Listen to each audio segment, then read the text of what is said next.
Hello, আসসালামু আলাইকুম। আজকে হচ্ছে আমরা সাদিক ওয়ের প্র্যাকটিস প্রবলেম 7.1 সলভ করব, যেটা বেসিক্যালি হচ্ছে সোর্স ফ্রি আরসি সার্কিটের উপর বানানো। সো এটা হচ্ছে একটা নতুন চ্যাপ্টারের একদম নতুন প্র্যাকটিস প্রবলেম। তো এটা হচ্ছে সোর্স ফ্রি আরসি সার্কিটের কনসেপ্ট। হ্যাঁ, so source free RC circuit বলতে অ্যাকচুয়ালি কি বোঝায়? সোর্স ফ্রি মানে কি? এটা দেখে বোঝা যাচ্ছে এখানে কোনো এক্সটার্নাল মানে কোনো ডিসি সোর্স থাকবে না, কারেন্ট সোর্স বা যে কোনো ধরনের ভোল্টেজ সোর্স মানে কোন ধরনের সোর্স থাকবে না। হ্যাঁ, ইন্ডিপেন্ডেন্ট সোর্স থাকবে না, ডিপেন্ডেন্ট সোর্স কিন্তু থাকতে পারে। সো আমাদের এখানে কোনো ইন্ডিপেন্ডেন্ট সোর্স থাকবে না। অ্যান্ড আরসি মানে তো বুঝে যাচ্ছে একটা রেজিস্ট্যান্স এন্ড ক্যাপাসিটর। এখানে নির্দিষ্ট কোনো নাম্বার না, এখানে এক বা একাধিক হতে পারে। হ্যাঁ, সো এই ধরনের সার্কিটকে আরসি সার্কিট বলা হয়, সোর্স ফ্রি। সো এই সার্কিট নিয়ে যদি আমি আরেকটু বলি, তাহলে এই সার্কিটটা দেখে বোঝা যাচ্ছে যে এখানে আমাদের কোনো এক্সটার্নাল সোর্স নাই। হ্যাঁ, কিন্তু ক্যাপাসিটর আছে এন্ড আমাদের রেজিস্টর গুলো আছে, তার মানে এটা আরসি সার্কিট বুঝা যাচ্ছে। তো একটা কোয়েশ্চেন অ্যারাইজ করতে পারে এখন, যে এখানে যেহেতু কোনো সোর্স নাই, তাহলে সার্কিটটার কার্যক্রম চলতেছে কেমনে? যে কারেন্ট যে প্রবাহিত হচ্ছে, এটা কিভাবে হচ্ছে? হ্যাঁ, এখন সোর্স নাই, ইটস ট্রু, বাট এই ধরনের সার্কিট একটা সময় ডিসি সোর্সের সাথে কানেক্টেড থাকে। at a certain point of time, যে কোনো একটা টাইম মোমেন্টে আমাদের ডিসি সোর্সটাকে ডিসকানেক্ট করে দেওয়া হয়। সো ওই ডিসি সোর্সটা ডিসকানেক্ট করে দেওয়ার পর হচ্ছে আমাদের এই সার্কিটটা হয় আর কি, মানে এই সার্কিট অ্যারাইজ করে, এবং এই ধরনের সার্কিট আমরা সোর্স ফ্রি আরসি সার্কিট বলি। ওই যে সময়টা ডিসি সোর্স কানেক্টেড ছিল, ওই সময় এই ক্যাপাসিটরের মধ্যে একটা এনার্জি হচ্ছে স্টোর হয়, তাই না? আমরা কি জানি, ক্যাপাসিটর এন্ড ইন্ডাক্টর এই দুইটাই হচ্ছে প্যাসিভ এলিমেন্ট, এবং এদের ক্ষমতা আছে এনার্জি স্টোর করা। ক্যাপাসিটর হচ্ছে আমাদের ইলেকট্রিক ফিল্ডের মাধ্যমে এনার্জি স্টোর করে, অ্যান্ড ইন্ডাক্টর হচ্ছে আমাদের ম্যাগনেটিক ফিল্ডের মাধ্যমে এনার্জি স্টোর করে, রাইট? সো আমাদের ক্যাপাসিটর ইন্ডাক্টর দুইটার ক্ষেত্রে, এখানে যদি আমরা ক্যাপাসিটর নিয়ে বলতেছি, আমি ক্যাপাসিটরটাই বলি। ক্যাপাসিটর হচ্ছে এনার্জি স্টোর করে রাখে যখন ডিসি সোর্সের সাথে কানেক্টেড থাকে। সো যখন স্টেডি কন্ডিশনে পৌঁছে যায়, হ্যাঁ, স্টেডি ট্রানজিয়েন্ট অবস্থা না, অবভিয়াসলি যখন স্টেডি কন্ডিশনে পৌঁছে যায়, তখন ক্যাপাসিটরের মধ্যে যে ভোল্টেজ, ক্যাপাসিটর অ্যাক্রস একটা ভোল্টেজ থাকে। হ্যাঁ, ক্যাপাসিটর অ্যাক্রস একটা ভোল্টেজ গেইন হয়, অ্যান্ড ক্যাপাসিটর একটা এনার্জি সঞ্চয় করে রাখে। তো যখন আমাদের ডিসি সোর্সটা ডিসকানেক্ট করে দেওয়া হয়, তখন ওই ক্যাপাসিটরের এনার্জি দাঁড়িয়ে হচ্ছে আমাদের সার্কিট, এই ক্যাপাসিটর যে এনার্জিটা সঞ্চয় করছে না, ওগুলো এক্সার্ট করতে থাকে, এন্ড ওইটার মাধ্যমে হচ্ছে আমাদের সার্কিটটা রান হয়। তো এখন কোয়েশ্চেন আসতে পারে যে ক্যাপাসিটর তো মানে ওয়ার্ক লাইক ব্যাটারি, মানে এখানে আমাদের ভোল্টেজ সোর্সের মতো কাজ করতেছে। তাহলে আমাদের অ্যাকচুয়ালি ক্যাপাসিটর ইউজ করার কি প্রয়োজন instead of A voltage source? Actually আমাদের ক্যাপাসিটরের মাধ্যমে খুবই অল্প সময়ে অনেক পরিমাণ চার্জ একসাথে এক্সার্ট করা যায়। তো যেসব ইলেকট্রিক এলিমেন্টে, মানে যেসব ইলেকট্রিক কোনো এলিমেন্ট, যেমন আমরা ইলেকট্রিক ফ্যানের কথা বলতে পারি। সো এই ধরনের এলিমেন্টে আমাদের একই সাথে অনেক চার্জ মাঝে, মাঝে প্রোভাইড করতে হয়। সো ওইসব ক্ষেত্রে আমাদের ক্যাপাসিটর ইউজ করা হয়। সো যেমন আমাদের ইলেকট্রিক ফ্যানের মধ্যে আমরা দেখবো যে আমরা আ ক্যাপাসিটর ইউজ করি। হ্যাঁ? সো এই ধরনের কেস, ওকে, এটা আমাদের এখনকার আলোচনার বিষয় না। সো আমরা যদি আগেই, তো এই ম্যাথটা খুবই বেসিক লেভেলের একটা ম্যাথ, এন্ড খুবই ইজি একটা ম্যাথ। আমরা ক্যাপাসিটরের আর সোর্স আরসি সার্কিটের যে সূত্র, ওটা আমরা আই হোপ জানা আছে সবার। সেটা হচ্ছে আমাদের একটা টাইম পর ভোল্টেজ হবে। এই ভোল্টেজটা হচ্ছে ক্যাপাসিটর অ্যাক্রস এ ভোল্টেজ। তো এটাকে আমরা ভিসি লিখতে পারি। Capacitor across A voltage, and এটা অবভিয়াসলি টি এর একটা ফাংশন হবে। হ্যাঁ, অ্যান্ড টি এর মান আমাদের বলে দিচ্ছে when t is greater than or equal 0। So আমরা যে ওই যে বললাম না, যে টি নট সময়ে ডিসি সোর্সটা ডিসকানেক্ট হয়েছে, এখানে টি নট হচ্ছে জিরো এর সময়, অর্থাৎ এখানে জিরো সময়ে আমাদের ডিসি সোর্সটা ডিসকানেক্ট করা হয়েছে। সো এই সূত্রটা হচ্ছে B is equal to V of zero, অর্থাৎ যখন ডিসকানেক্ট করা হয়েছে না, ওই সময় যে ক্যাপাসিটর অ্যাক্রসে যে পরিমাণ ভোল্টেজ ছিল, ওই মানটা হচ্ছে এই যে ভি নট বা V of zero, and then inverse T by tau.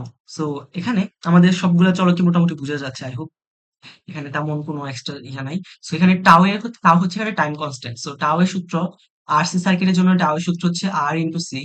So আর হচ্ছে এখানে ইকুইভ্যালেন্ট রেজিস্ট্যান্স অ্যাক্রস আমাদের ক্যাপাসিটরের দুই প্রান্তে, টোটাল ইকুইভ্যালেন্ট রেজিস্ট্যান্স হচ্ছে আর, এন্ড ক্যাপাসিটরের এটা তো ক্যাপাসিট্যান্স এর মান।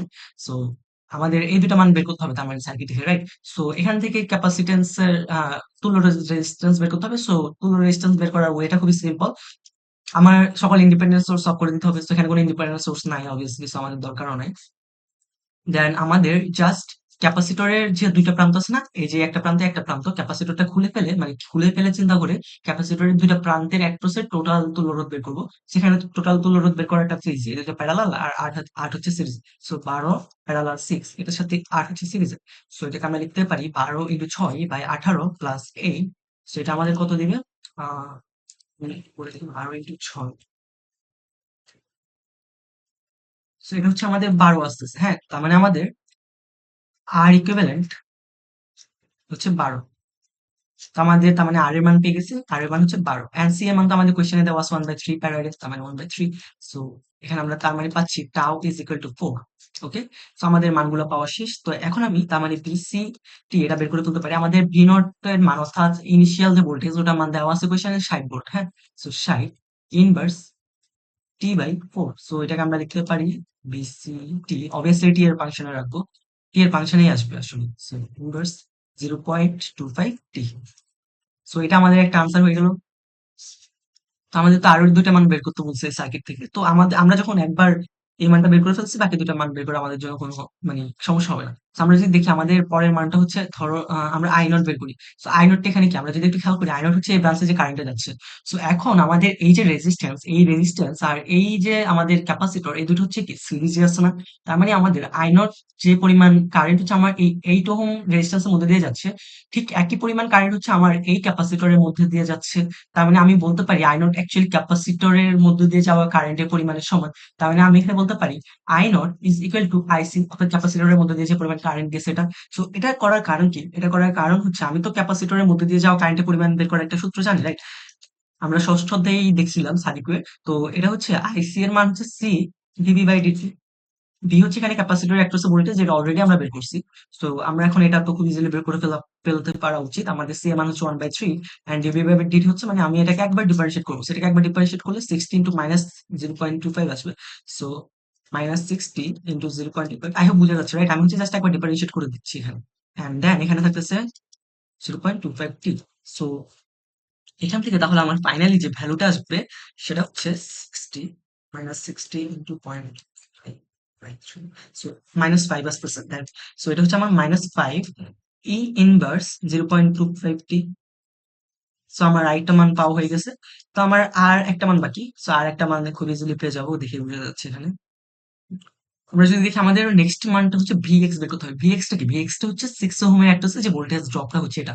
সো আমরা এই মানটা জানি, আই নট জানি, ভিসি জানি। দেন আমরা এখানে একটা কেবল এপ্লাই করলে তো মানটা পেয়ে যাওয়ার কথা, রাইট? সো আমি যদি এই লুপে একটা কেবল এপ্লাই করি তাহলে আমি কি পাচ্ছি? Minus VX plus 8 I naught plus VC. And এটা টি এর ফাংশন ছিল, তার মানে আমাদের ভিএক্স এর মান টি এর ফাংশন আকারেই পাবো, ইজিক্যাল টু 0। সো তার মানে আমার ভিএক্স টাকে আমি এক পাশে রাখলাম এন্ড 8 আই নট এর মান জানি। সো এই যে আইসি আর আই নট তো একই, রাইট? আইসি আর আই নট এর মান তো একই। সো 8 ইনটু আইসি এটা গুণ করলে আমরা পাবো 8 into minus 5, that means minus 40। So minus 40 E inverse 0.25 T and BC আমরা মানে ক্যাপাসিটরের অ্যাক্রসে যে ভোল্টেজ ওটা আমরা বের করছিলাম 60 এ ইনভার্স 0.25 টি। সো এটা আমরা বসিয়ে দিব 60 ইনভার্স 0.25 টি। সো এখান থেকে আমরা তার মানে Vx, obviously এটা টি এর ফাংশন আকারে পাচ্ছি। Vx এটা পাচ্ছি আমরা তাহলে 20 ই ইনভার্স 0.25 টি। সো আমরা আমাদের তিনটা মানই পেয়ে গেছি। সো এন্ড obviously এই তিনটা মানে হচ্ছে T is greater than or equal 0 টাইমের জন্য। সো আমার মনে হয় যে এখন আপনি ক্লিয়ার। আসসালামু আলাইকুম।